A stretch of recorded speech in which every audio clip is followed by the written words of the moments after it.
नमस्कार दोस्तों। तो अभी आपने न्यूज में सुना होगा कि इस समय जो वुमेन रिजर्वेशन बिल है ये सुर्खियों में बना हुआ है। तो आज के इस वीडियो में हम लोग इसके बारे में पूरा डिटेल में जानेंगे और ये समझेंगे कि इस बिल के बारे में अब तक कौन कौन सी ऐसी सरकारें हैं जिन्होंने प्रावधान किया है, जो इसको लेकर के आई हैं, कहां पर पास हुआ था, वो लोकसभा में पास हुआ, राज्यसभा में पास हुआ, किस वजह से फेल हो गया। तो इसकी बिल्कुल हम लोग ए टू जेड पूरी हिस्ट्री के बारे में समझने का प्रयास करेंगे, ठीक है। और साथ में ये भी देखेंगे कि इस समय कौन कौन से ऐसे देश हैं जहां पर महिलाओं की बढ़ चढ़ कर हम लोग भागीदारी देखते हैं, चाहे वो लोकसभा हो दोस्तों या फिर किसी अदर सेक्टर्स की अगर हम लोग बात करने जाएं, ठीक है।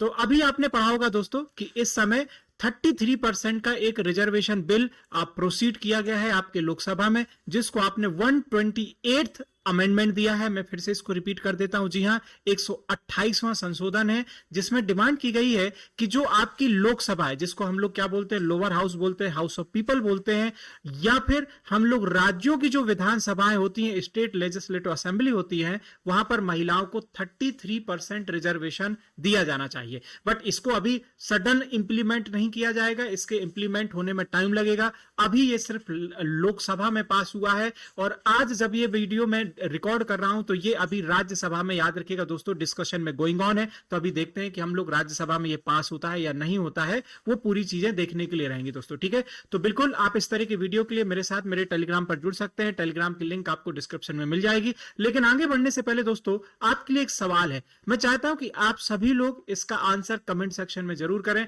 और जिसका भी आंसर सही होगा उसके आंसर को बिल्कुल मैं पिन कर दूंगा दोस्तों, ठीक है। Reservation for women at present available in India. तो भारत में अगर देखा जाए तो दोस्तों जो रिजर्वेशन है महिलाओं के लिए वो कहां पर अवेलेबल है, पंचायती राज में, लोकसभा में, राज्यसभा में या कैबिनेट में, इसका आंसर जरूर कमेंट सेक्शन में करिएगा दोस्तों, ठीक है। एक सबसे बड़ा सवाल है, रिसर्चर्स बोलते हैं कि अगर मान लीजिए कि हमने महिलाओं को 33% रिजर्वेशन दे भी दिया, और देना भी चाहिए, क्योंकि अगर हम लोग जेंडर इक्वालिटी को प्रमोट करना चाहते हैं तो हमें महिलाओं की बढ़ चढ़ करके भागीदारी बेहतर करनी होगी। लेकिन सबसे बड़ा चैलेंज क्या होता है कि जब भी ये टिकट दिए जाते हैं तो खासतौर से उन महिलाओं को ही दिए जाते हैं जो ऑलरेडी पॉलिटिकल फैमिली से ही बिलोंग करती हैं। हो सकता है कि वो जो चीफ मिनिस्टर है उसके परिवार से हो सकता है जो कैबिनेट मिनिस्टर है उसके परिवार से हो। कई केसेस में तो जो आपके कह सकते हैं जो फॉर्मर एमएलए या एमपी होते हैं, यानी कि सांसद और विधायक होते हैं दोस्तों, या राज्यसभा मेंबर होते हैं, उनकी जो वाइफ होती है, उनके घर के जो मेंबर होते हैं, उन्हीं को ये टिकट दिए जाते हैं। क्योंकि देखिए टिकट देना डिपेंड करता है कि किसका प्रभाव सबसे ज्यादा है, किसकी पहचान सबसे ज्यादा है और किसके जीतने के चुनाव जीतने के चांसेस सबसे ज्यादा है। अगर हम लोग इस समय भारत में देखें तो हमारे पास 28 राज्य हैं और इस 28 राज्य वाले देश में एक ही हम लोग वुमेन सीएम की बात कर सकते हैं और वो है आपकी ममता बनर्जी, ठीक है। इसी प्रकार से अगर हम लोग सुप्रीम कोर्ट में भी देखें तो आप महिला जजेस की संख्या कम ही पाएंगे। लेकिन अब धीरे धीरे देखते हैं कि कई ऐसे क्षेत्र हैं जहां पर महिलाओं को अध्यक्ष के तौर पर नियुक्त किया जा रहा है। सेबी में आपने पढ़ा होगा कि सबसे पहले एक वुमेन हेड को नियुक्त किया गया, माधवी बुच के बारे में पढ़ा होगा। रेलवे में भी अभी हाल ही में जया सिन्हा जी को पहली वुमेन चेयरमैन है जो नियुक्त की गई है दोस्तों, ठीक है। इसी तरीके से अगर आप आरबीआई में भी देखने जाओगे ना तो अभी तक आपको एक भी महिला गवर्नर नहीं मिलेगी, ठीक है। सुप्रीम कोर्ट में तो अभी तक एक भी वुमेन सीजीआई के पद तक नहीं पहुंची है, ठीक है। तो डेफिनेटली वुमेन्स की जो मतलब साझेदारी है, कंट्रीब्यूशन हर एक सेक्टर में बढ़ना चाहिए। लेकिन अभी फिलहाल जो फोकस किया जा रहा है वो लोकसभा में और विधानसभा में। तो अब ये जो बिल है आपके लोकसभा में ऑलरेडी पास हो चुका है दोस्तों, ठीक है। अब जो बारी है वो आपके राज्यसभा में। अगर हम लोग दूसरे देशों में बात करने जाएं तो जैसे स्वीडन है, नॉर्वे है, यहां पर लगभग 46%, लगभग आप देख सकते हैं तो 50-50, मतलब 50% अगर पुरुषों की भागीदारी है तो 50% महिलाओं की भागीदारी है। इसी तरीके से दक्षिण अफ्रीका में, ऑस्ट्रेलिया में हो गया, तो वहां पर भी जो कंट्रीब्यूशन का रेशियो है ये बहुत ही अच्छा माना जाता है। फ्रांस और जर्मनी में भी आप कह सकते हैं कि कंट्रीब्यूशन जो है आपका ये 35 से लेकर के 38%। लेकिन वहां पर किसी भी तरह का रिजर्वेशन क्राइटेरिया नहीं है दोस्तों, समझ में आ गया। वहां का समाज अब इस तरीके से माइंडसेट को बना करके बैठ चुका है दोस्तों कि महिलाओं को हमें आगे लेकर के आना है, अपने समाज का प्रॉपर तरीके से हिस्सा बनाना है, डिसीजन पावर और बहुत सारी पॉलिसीज को निर्धारण करने में इनकी हमको सहायता चाहिए होगी, तो इनको हमें साथ में लेकर के आना पड़ेगा। तो वहां के लिए सेपरेट याद रखिएगा, कोई ऐसा रूल नहीं है कि महिलाओं को इस रूल के तहत इतना % आपको वोट देना ही पड़ेगा दोस्तों, ठीक है। तो इसके जो पॉजिटिव पॉइंट है, नेगेटिव पॉइंट है, आपको डिबेट में कभी पूछा जा सकता है, तो ये याद रखिएगा। थोड़ा सा आपको ये पॉइंट मैंने लिख करके दिया हुआ है, वो थोड़ा सा पढ़ करके जाना पड़ेगा। वर्तमान में अगर हम लोग भारत में देखने जाएं दोस्तों, तो याद रखिएगा कि जो राज्यों की विधानसभा है उसमें महिलाओं का कंट्रीब्यूशन 9% के आसपास है। जो राज्यसभा सांसद महिलाएं हैं वो 13% के आसपास है। टोटल नंबर में आपको मालूम है राज्यसभा जो मेंबर होते हैं 250 होते हैं, ठीक है।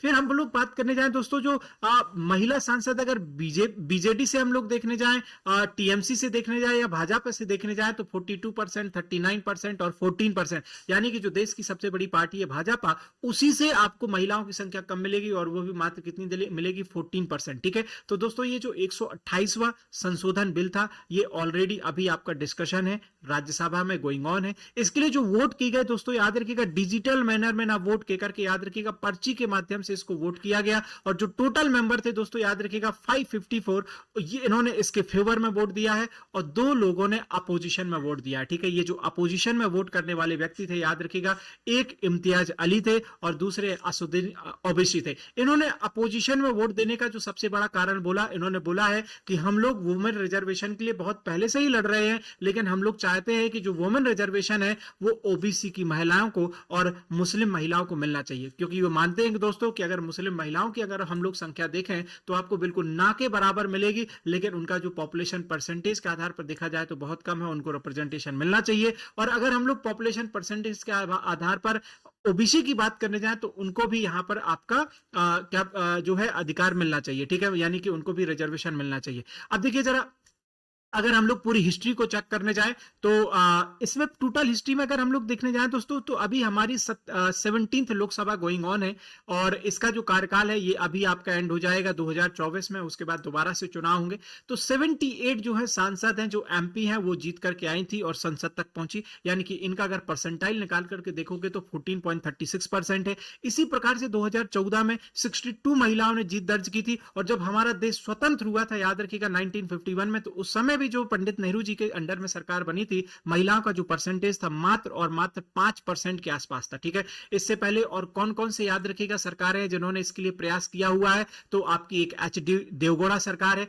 जिन्होंने इसको लेकर के आने का प्रयास किया 1996 में, फिर 98 में अटल बिहारी वाजपेयी, 2002 और 2003 में फिर से अटल बिहारी वाजपेयी, इन्होंने 3 बार प्रयास किया, ठीक है। 2008 में मनमोहन सिंह साहब, और 2023 में ये जो सरकार लेकर के आई है दोस्तों, कौन लेकर के आई है, नरेंद्र मोदी सरकार लेकर के आई है, जिसने लोकसभा में इस बिल को पास करा दिया है। और इस बिल का जो नाम दिया है वो है शक्ति वंदन का सफर दोस्तों, ठीक है। तो इस बिल का नाम जरूर पढ़ के जाएगा, that is very important, that is a शक्ति वंदन बिल। और जैसे ही ये लोकसभा में पास हुआ तो प्रधानमंत्री जी ने अपने ट्विटर अकाउंट से सभी को बधाइयां दी कि हम लोग इस बिल को लोकसभा में पास कर चुके हैं, और उम्मीद है जहां तक कि ये बिल आपका राज्यसभा में भी पास हो जाएगा, ठीक है। बट अभी मैंने आपको बताया कि जो विपक्ष है वो इस बात का ही समर्थन कर रहा है कि जो रिजर्वेशन है वो आपको मिलना चाहिए ओबीसी, एससी, एसटी और किसके आधार पर, ठीक है। तो याद रखिएगा, यानी कि जो हमारे पास हम लोग देखते हैं ना कास्ट बेसिस पर, ठीक है, उसके आधार पर रिजर्वेशन मिलना चाहिए, ठीक है। तो दोस्तों आप जरा बताइएगा कि आपका इसमें क्या मानना है।